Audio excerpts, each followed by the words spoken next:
yeah. It's the over-the-counter episode of the Self-Medicated Podcast. I am your host, as always, the Wayfarer here with the co-host, One Pop Poppy. And it's time for Over-the-Counter. It's a lot of ums in this introduction already. I know you hate that. Always. I know you hate that. Throat clearing in the ums. All right, so I'm trying to fuck up my Sunday nights. That's my goal in life. That is my goal in life. So what are we talking about this over-the-counter episode? I know you have brought up a question that you had about man's jobs and relationships, and it's spawned from last week's conversation. Yeah, so when you were talking about some of the things you do for just because, like, that's just things you do automatically, and there are things that you do specifically for her, made me curious. Like, I'm assuming the things you do automatically are things that you think a man's role is within a relationship, or at least your role, to make it more specific. So I'm curious, what are some of those things you think are mandatory for you to do as the man within your relationship, I guess? some of these things, so that's interesting because some of these things I think are just kind of just like things that I was raised with, right? So like just things that I was taught, right? Pump the gas, take the trash out, those type of things. And then I think some of the values from those are also instilled in things that extend to stuff that I wasn't raised with. Like we have a dog, Whitney and I have a dog. So like after a certain time, I'm not probably going to let her walk Nola, right? Like I'll be the one that walks her. Like Patrice O'Neal said, she's not. What do you say about someone being so ugly you don't care what they do at nighttime? Like, yeah, just go walk around through the alley at nighttime. You good? You'll be fine. So it's things like that, and then there's like, I mean, just things also that I just have more information or knowledge about than she does. Okay. Then those are things that I automatically do as well. So what are some things that if you have a son, what would you pass down to him? I'm assuming kind of the things you already kind of learned from being raised, but I'm assuming there's also a few more things maybe you've gathered from your own experiences as far as dating and dealing with women. No, not really.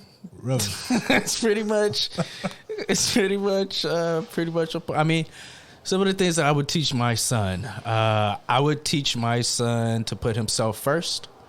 I would try to instill in him that, he has a responsibility to provide for and care for the people in his life, but that he can't do that unless he takes care of himself first. Okay. That he needs to be primary in his own life. I think that another thing too is to not feel responsible for someone else's happiness, especially in a relationship. Okay. It's very interesting because my parents are the only parents that I know. They're the only married people I know, actually.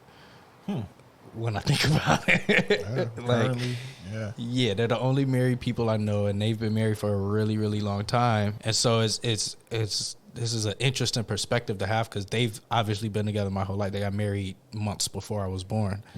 There's a story behind that, but like, so I say that because this lesson I couldn't have learned from them because they've always been together and been like a part of each other and like raised kids together very young, so they kind of grew and developed together.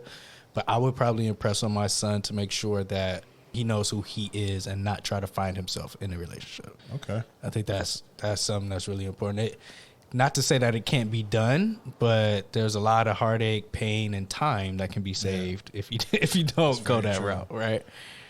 Those are some of the things. I like that. I definitely would borrow from that playbook. Also, I think the line from Nas is the rules is different for different women. So don't think that there's any universal things that you can apply to women that you encounter in your life. That's a universal rule, but it doesn't necessarily apply to women. It applies to yourself and how you operate within relationships. I like that. Definitely. So, so say you have a daughter. Would you tell her some expectations of what she should have for men she's dealing with if she's, dating men? Yeah, and I think that only comes from just the standards that I would want to install in my child, right? I don't think it's like different standards, at least for whether I have a son or a daughter. But I do think that no, it's not gonna be different standards. I would say it'd be different for me, but okay. Really? Yeah. In what way? Go ahead and say yours first, brother. Well, I was gonna say it's not gonna be different standards for them. I think it might be a little bit more important for me to have like more conversations with my daughter because I can't necessarily lead by example for her. Yes, you can. To a certain extent. How you treat her mother is going to be the most important example. Exactly. And that yes. That's probably the biggest example. Yeah. And that's probably the thing that she will watch the most in terms of, you know, the type of shit that she'll want to invite into her life. So there is that to a certain extent, but there's also... That's why I would say there's a difference. In terms of the standards that you hold them to, though? No. I'm saying what you would want your daughter to look for in a partner is different than how I would probably raise my son. Because there are different societal roles and expectations for boys than it is for girls, and vice versa. So I have to take those into account if I'm raising children. I think for me, and this is another big thing too, I think what I want to do with my kids is I want to give them the information to make their own decisions, right? So like I want to give them the information that society may have these norms, but I also want you to be able to understand that just because society has these norms doesn't mean that you need to operate your life with those understandings. Right. You do need to understand what the norms are and how to maneuver them, but that don't mean you need to conduct yourself under them. Right. So like that understanding aspect is something that I want to instill in my kids, and that I don't think would be different for my boy or girl. I agree with that. If anything, I'm going to be way more strict on my boys than my girls. I don't know if it would be a difference, but it would be as far as like level of strictness, but it would be strictness in different ways. For sure. Yeah. Yeah. On my end, at least. It's going to require a different discipline. And also, bro, do you know how annoying my kids are going to be? If they're anything like you. Bro, they're going to be terrible. They're going to cause me so many headaches. They're going to cause me so many headaches. Yeah. I remember being this defiant. It's going to be so bad. Oh, my God. It's going to be so bad. I remember one of the things my dad told me is just don't have that school calling my phone, right? And like I don't know if that means don't get caught or stay out of trouble. So this is the important thing. What that said was on the surface that sounds like stay out of trouble. But knowing my dad, what that really means is, nigga, don't get caught. Don't involve me with your bullshit. Like, right? And I think that the essence of that, right? Like if that's the ecstasy, this is the Molly, is that like, nigga, if things elevate things in terms of like negative things in your life, as a child, elevate to the point where they get my attention as your parent, and I have to step in, then that's cause for concern. Like now we need to start having some realignment conversations because clearly shit ain't going right. But if you're able to maneuver this world and not have your parent, the person who has the closest eye on you, the person who's looking out for you the hardest, and I don't have to step in and like, you know what I'm saying, disrupt things, then I feel like you're on the right path, regardless of what you're doing, because I feel like you need to learn and figure shit out.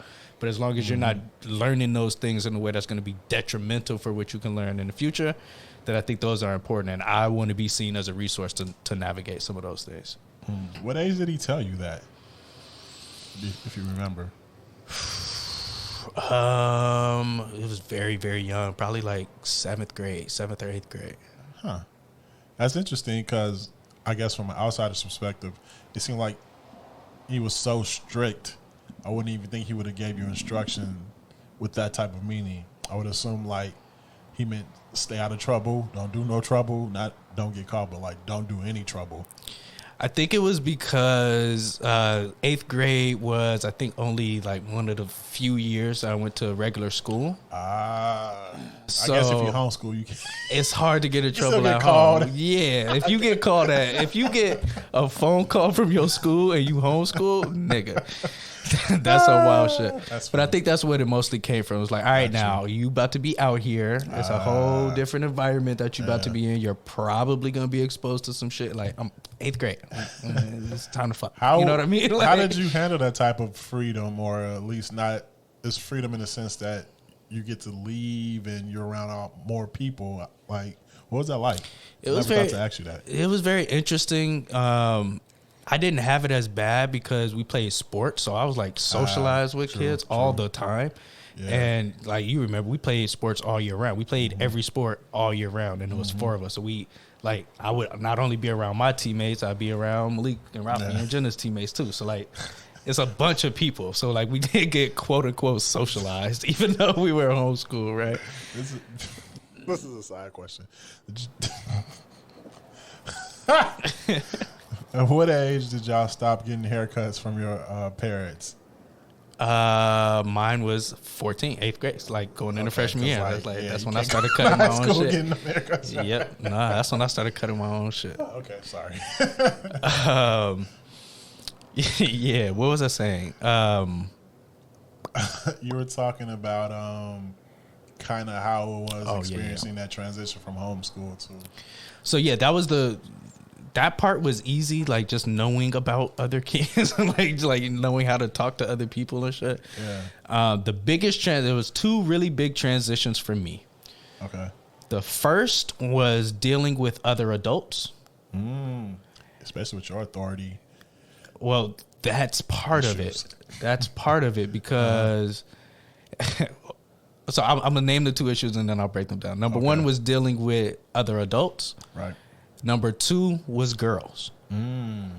Those are the 2 big things. Now, dealing with other adults. Pretty much for my whole life, my mother and my father were my authority figures.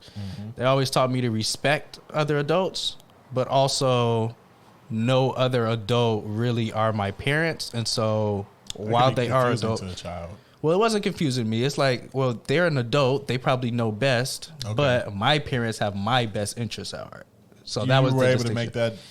Yes, I was able to make that. 14, 13. At that point, that's a big key. At that point, I was able to make that distinction. However, what that caused was, and also being homeschooled and just my personality, that caused a lot of problems with teachers because, and to them, I would be like showing them up or like bucking authority when low key it wasn't. I could see how they could see it as that, but that's not really what it was. Right. At least my intentions in operating the way I operated. So that caused a lot of conflict with authority figures in general. It's like, fam, just because you grown don't mean you, and just because you are saying words to me don't mean it's the best thing that I should do or that I should listen to you. And that caused a lot of problems.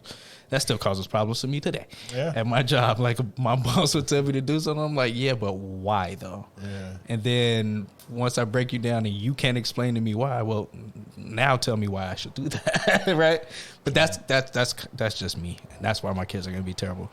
But that was a really hard thing because I had to, like, not only did I have to learn how to deal with other adults and navigate that, like, other adults weren't as open to curiosity or young people, kids questioning them. Yeah. Right. That wasn't a thing and just the way that I went about it. That was a big transition. The other thing was girls, because coming into 8th grade, that's when peak hormones. Yeah. And it's funny because like playing sports up until that point, like, you know what I'm saying? You have like your teammate's cute sister or some shit, or somebody's mom bad as hell or something like that. But that's pretty much it. Even on like when we go on tournaments and travel and shit, like you looking at the other girls that be at the hotel, for example, right? And at that age, it ain't really shit, but like let's sneak out the hotel room and like walk around the hotel lobby before somebody come looking for it, right? Like you ain't really, it's not really too much going on. But when I went back to school, add the fact that, especially 8th grade going into high school, I was really good at baseball specifically, but also I played football too. Yeah. And so anybody who has played sports in high school, middle school, that age, know it's just different. Like, girls is different at that age with that, like being a jock. And so that was really difficult because I had no idea how to like. That's what I didn't have practice with is reading women and understanding the signs of women. Yeah. And so like girls would be throwing themselves at me, and I just didn't get it or like didn't understand or like didn't recognize the signs. Yeah. And to a certain extent that worked because like a lot of people just thought bro. I was like nonchalant and wasn't thirsty. Yeah. Nah, nigga, I was thirsty as fuck. I just didn't know. I just didn't know. I had the same issue for the exact opposite reason. Because like my mother was involved in a lot of women's groups in the church. So a lot of those women had daughters. So I was constantly around these women. And because the behavior of these women was normal to me, I didn't realize it was flirting. I was like, this is just how girls act.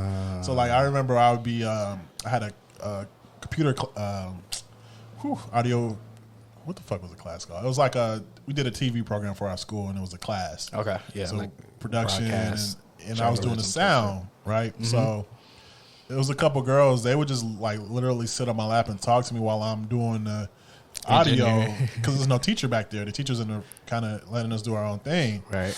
And like dudes were like, bro, she's sitting on your lap. I was like, nah, man. That's what we do. Right. I was so they be sitting on laps. naive and clueless. Like it happened a few times and people are like, can you believe that? I'm like, it don't happen to you.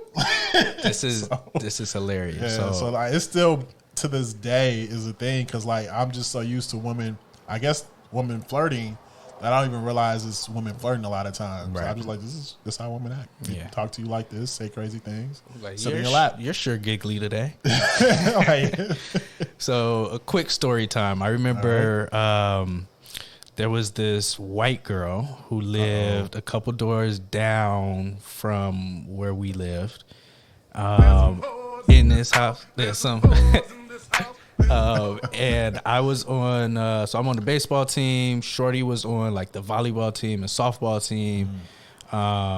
And I also play football. So football and volleyball is the same season, and baseball and softball are during the same season. Yeah. Fall sports and spring sports.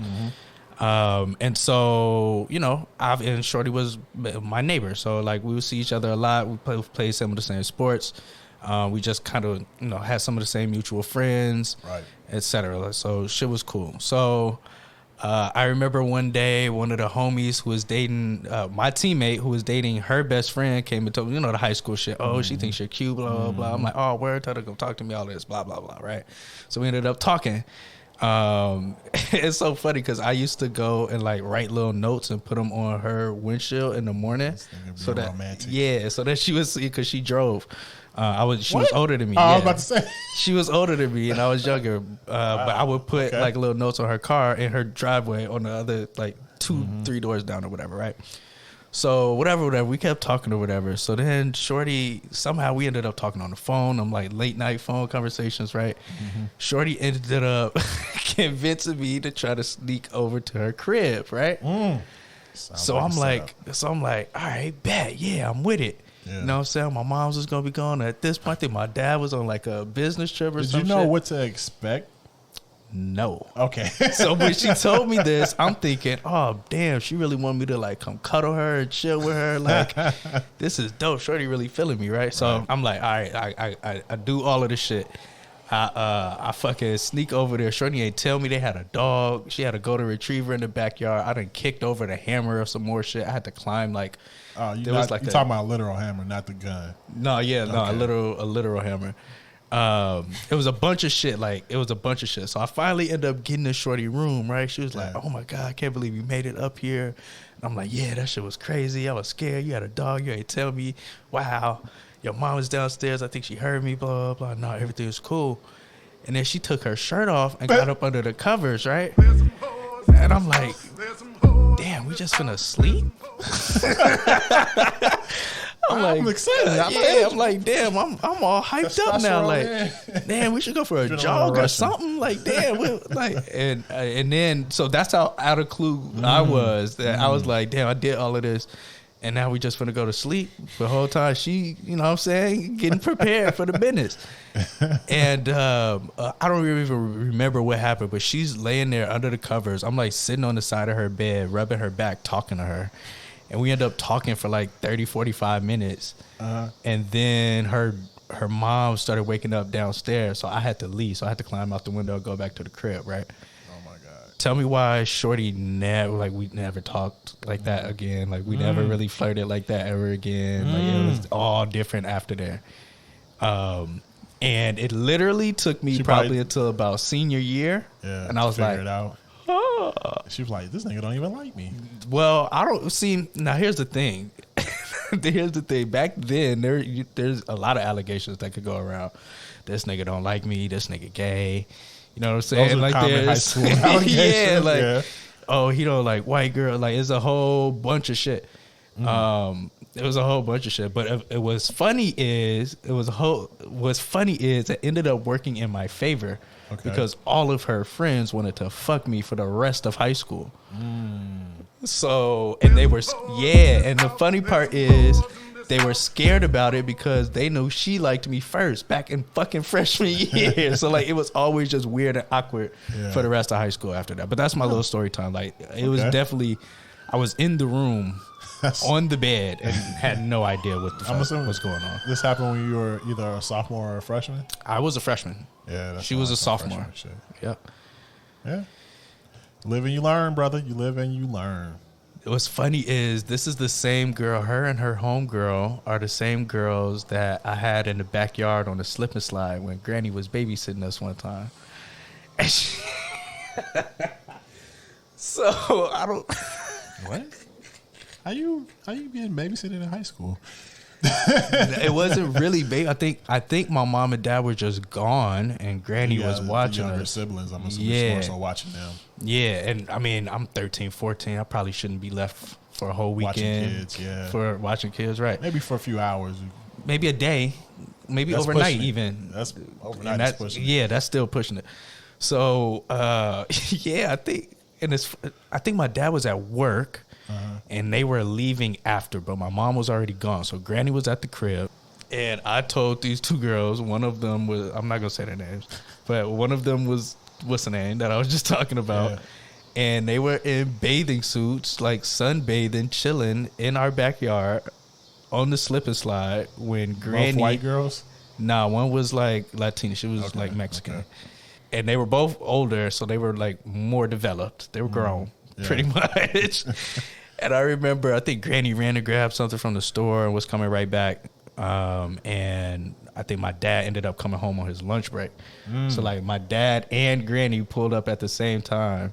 They walk up. I'm outside chilling with these girls, like, with lemonades and grapes and shit. You know, sitting on the fucking slip and slide. And they come up. They're like, what the fuck is going on here? And I'm like, oh, hey, this is, you dig and what's the name? We, just hanging out. And they just looking at me like, nigga, have you lost your fucking mind? Like, because also, like you were saying, we were raised at that time, my parents were very, very strict. So that was just some wild ass shit to do. And I only did it because I thought my fucking parents was out of town and Granny wasn't going to trip. Pull this off for my grandmother. Exactly. So I got double caught. And then the girls was like, they didn't notice that nothing was wrong or off kilter. And I'm glad for that because, like, my people didn't embarrass me. Yeah. But as soon as they went inside the house, I was like, all right, y'all gotta y'all gotta go. It's time to leave.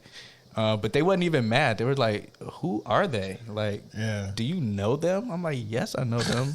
Yes, they like me. They probably just thought these older women wanted to. Yes, exactly. Exactly. Take your lunch money or something. I don't know. That shit was funny though, man. I had some good times, man. It was some good times, some interesting stories for sure. I feel like I'm going to get questioned if I don't answer your question from earlier, which was, I believe, what are the differences, or as far as what I would impart in a son and what I would impart in a daughter. Right. I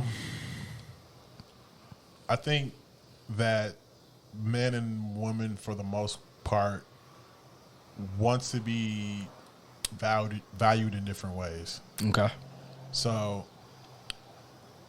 the way I would raise my son and how I would raise my daughter, I would teach the son that the value of work as far as providing is very important.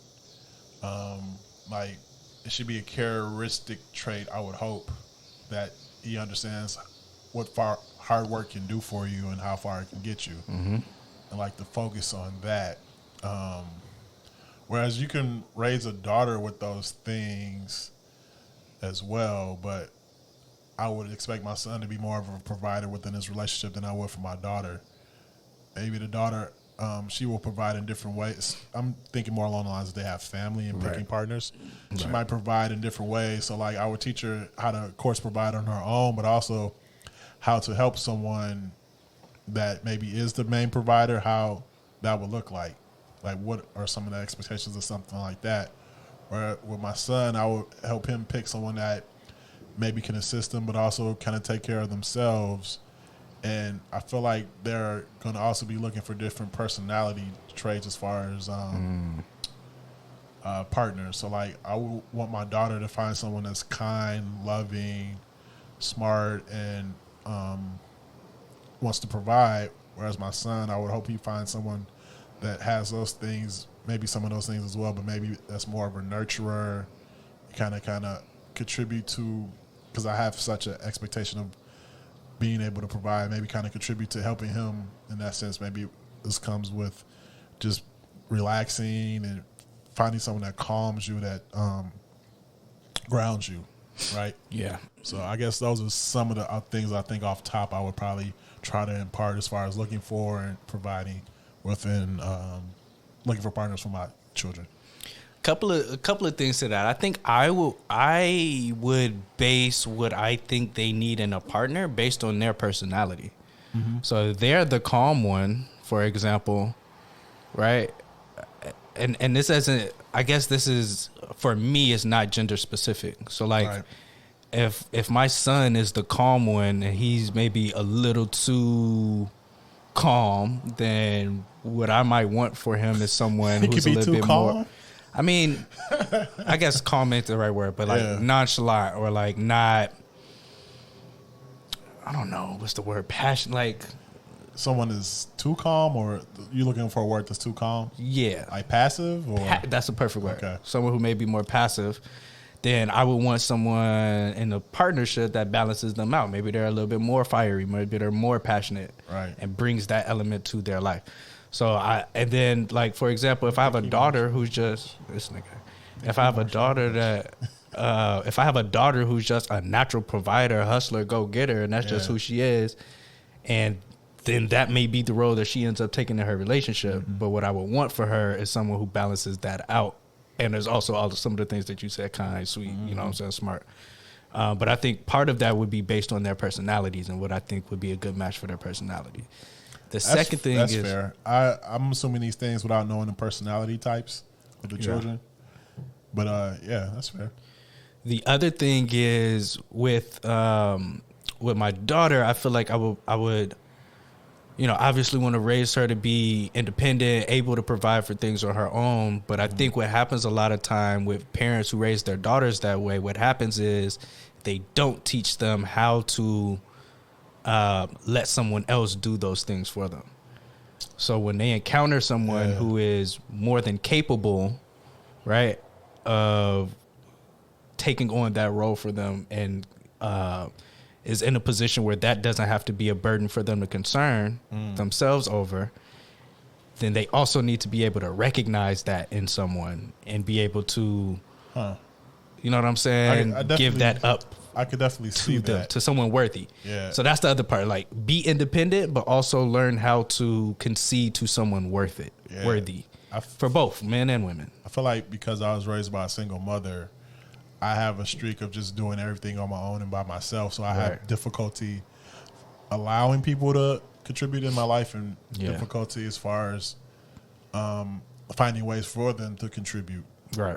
And so, I think it would be important too to instill on them what things should you look for other people to contribute, right? Like, you should not be looking for anyone to pay any of your survival bills, right? Like, you should be able to pay for all your necessities, have a roof over your head, eat, and be clothed on your own, regardless of anyone.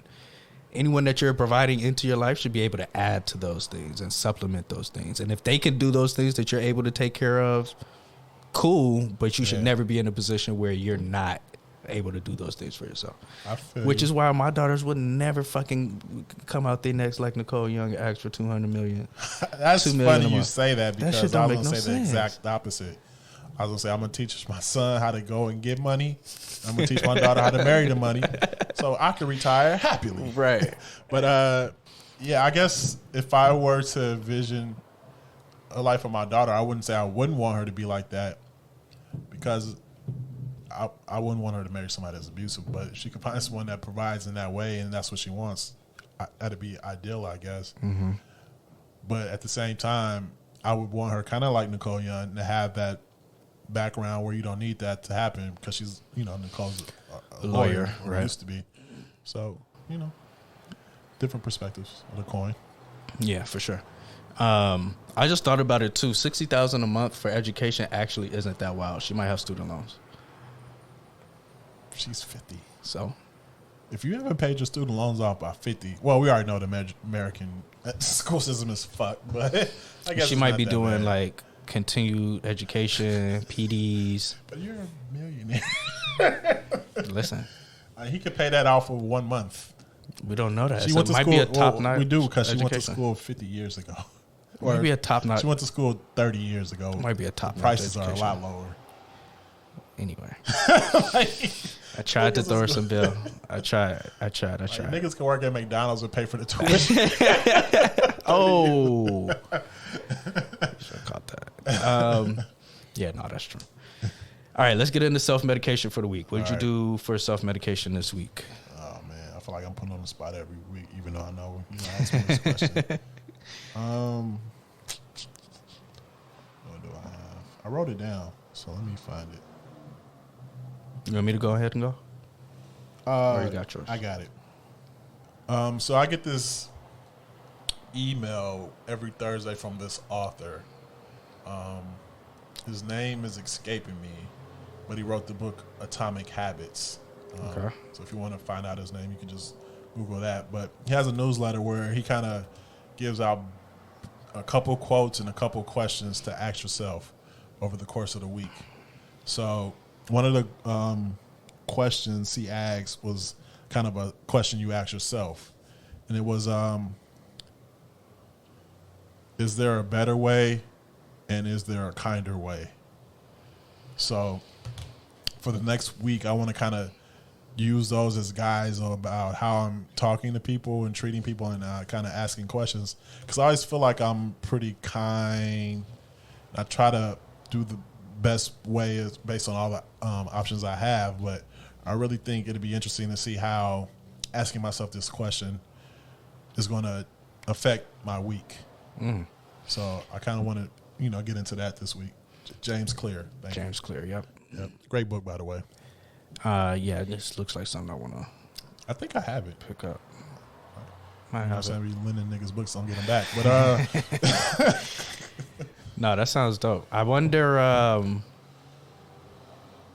Yeah, no, that sounds dope. Can you imagine? Can you think of any scenarios where you can already anticipate having to ask yourself this question? One of them is I have a friend. I feel like a lot of our conversations get like snippy, and it's because I think she's going through some things, and so like the person I'm a bit of an asshole. Is what people have told me.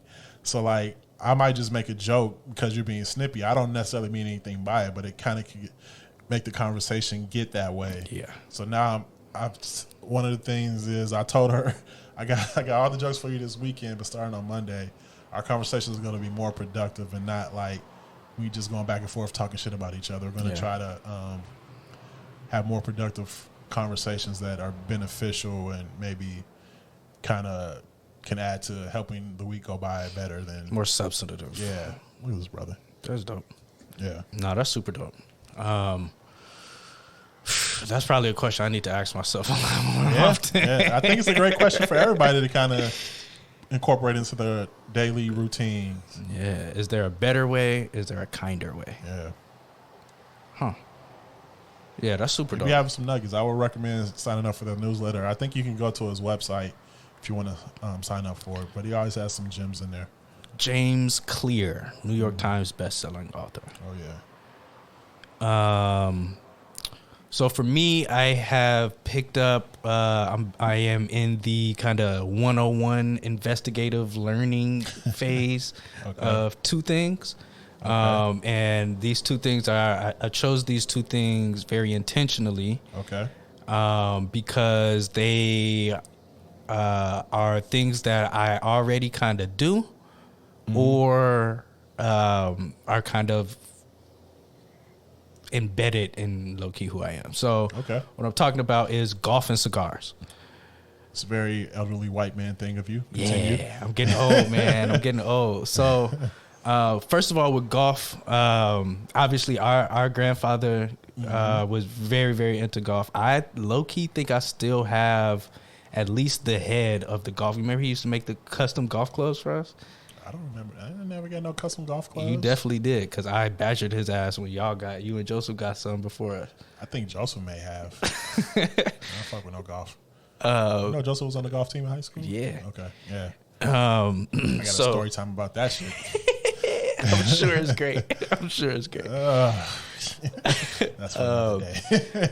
So golf. So I started very 2020-ish. I bought a golf video game, PGA 2K21. But I do want to think I want to get into like hitting the courses and shit. Going to some courses. That seems like a nice relaxing hobby. It's a morning time thing, so it'll help you get up cigars early while you golf. Exactly. And then so that's the other one is I'm a smoker. I smoke a shit ton, and cigars are dope. So I want to get more to the aficionado aspect of cigars. So like, when I was younger and would drink beer, it's just drinking beer to drink beer, right? Right. But then as I got older and started learning about different types of beer and beer pairing with different foods and just getting into the craft of beer, I started appreciating beer even more than just its ability to get you lit.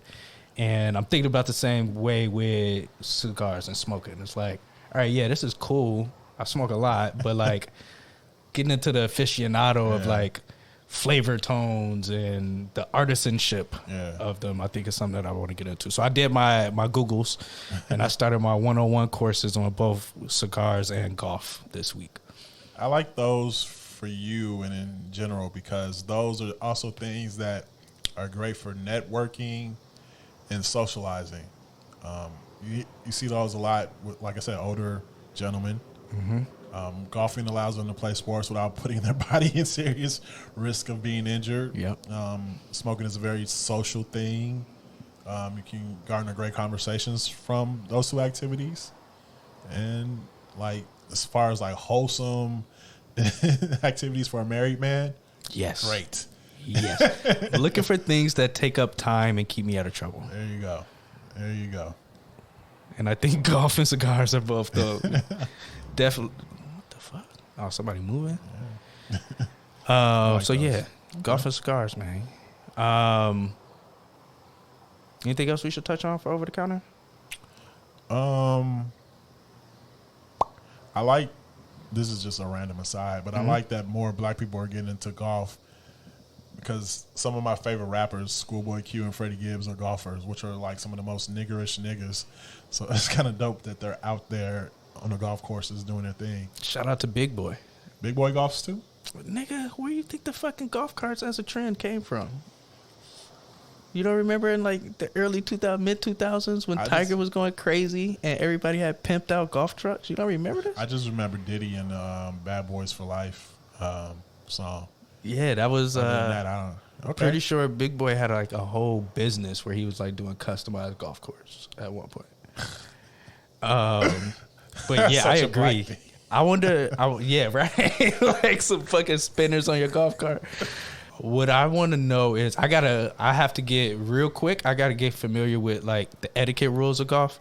Cause see, I'm a nigga. I'm gonna want to play some music. I want to have a boom box and shit. Pants exactly. Right. Like polos. Yeah. There's a lot of and also at this point, I'm just anti as fuck. So whatever they say, I'm going to try to stretch it. There are some dope Jordan golf shoes that have been released in the last couple of years. Where? Yeah. I have to find check them out. I think it was some like Grape 5s I saw this year. Yeah. I'm going to have to ask my fiance for this. This is going to be your my wedding gift. So yeah, that's your prescription for this week. Over the counter. Smoke some cigars. Play some golf. Ask yourself if you can be kinder. And Smarter. Better. As always, this is the Self-Medicated Podcast. This is Over the Counter. Come get your prescriptions. The Wayfarer signing out. Young, Popular, and Friendly signing out. Peace.